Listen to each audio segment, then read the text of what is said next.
আন্তর্জাতিক মাতৃভাষা দিবস উপলক্ষে শহীদ স্মরণে বিশেষ কর্মসূচি নিল মুর্শিদাবাদ জেলা কংগ্রেস। জেলা কার্যালয়ে ভাষা আন্দোলনের শহীদ আবুল বরকতের মূর্তিতে মাল্যদান করেন প্রাক্তন প্রদেশ কংগ্রেস সভাপতি তথা বর্ষিয়ার নেতা অধীর চৌধুরী। উপস্থিত ছিলেন জেলা কংগ্রেসের নেতৃত্ব ও কর্মী সমর্থকেরা।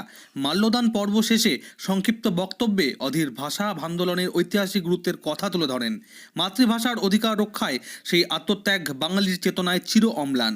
ভাষা কেবল যোগাযোগের মাধ্যম নয়, আত্মপরিচয়ের ভিত্তি। 1 মিনিট নীরবতা পালনের মাধ্যমে শহীদদের প্রতি শ্রদ্ধা জানানো হয়। জেলা কংগ্রেসের তরফে জানানো হয়েছে, ভবিষ্যতেও ভাষা শহীদদের স্মরণে এই ধরনের কর্মসূচি চলবে।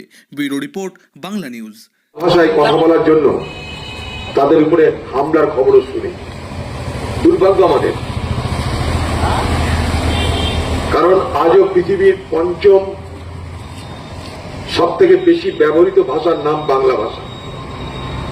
পৃথিবীতে সব থেকে বেশি যে ভাষায় মানুষ কথা বলে সেটা প্রথম ইংরেজি, তারপরে চাইনিজ, তারপরে হিন্দি, উর্দু, তারপরে স্প্যানিশ এবং পঞ্চম হলো এই বাংলা। কেন? ওপার বাংলায় প্রায় 18-19 কোটি মানুষের বাস, এপার বাংলায় আমাদের এখানেও প্রায় 11-12 কোটি।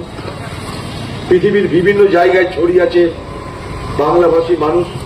সব যোগ করে দেখা যাবে 40 কোটিরও বেশি মানুষ এই বাংলা ভাষায় কথা বলে। বাংলার জন্য থাকলো না, সেটা শুধুমাত্র বাংলা ভাষী মানুষের জন্য আর সীমাবদ্ধ থাকলো না, এটা হয়ে গেল সারা পৃথিবীর আন্তর্জাতিক মাতৃভাষা পরিচয়।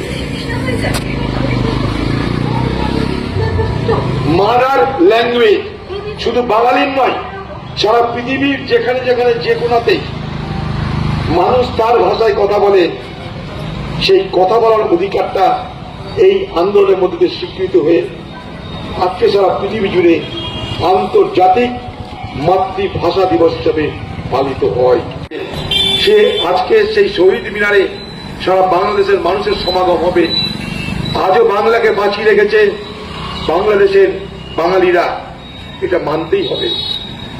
আমাদের দেশের, আমাদের রাজ্য বাংলা হলেও এই রাজ্য থেকে অনেক বেশি বাংলার কদর করে পাশের দেশ বাংলাদেশ।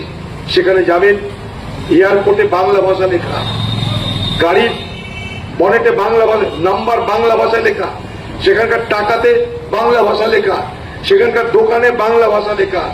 যদি বাংলার সমাদর দেখতে হয় কোথাও, তা নিশ্চয়ই বাংলাদেশের বাংলার বাঙালি মানুষদেরকে আমাদের শ্রদ্ধা জানাতে হবে, কারণ তারা মর্যাদা রেখে, সম্মান রেখে দিনটা পালন করে যাও। আমি এই নিয়ে বিশেষ বক্তব্য দীর্ঘায়িত করবো না, রোদও লাগছে আপনাদের। সুন্দর অনুষ্ঠানটা, মনোজ্ঞ অনুষ্ঠান হলো এখানটায় আপনাদের সকল উপস্থিতিতে। খুব শর্ট টাইমে এই অনুষ্ঠানটা করার জন্য আমাদের পার্টির মুখপাত্র জয়ন্তবাবুকে ধন্যবাদ। এই দিনটা যেন প্রত্যেক বছর করা হয়, তার জন্য টাউন কংগ্রেস, জেলা কংগ্রেসের কাছে আমার দাবি থাকবে। জয় হিন্দ।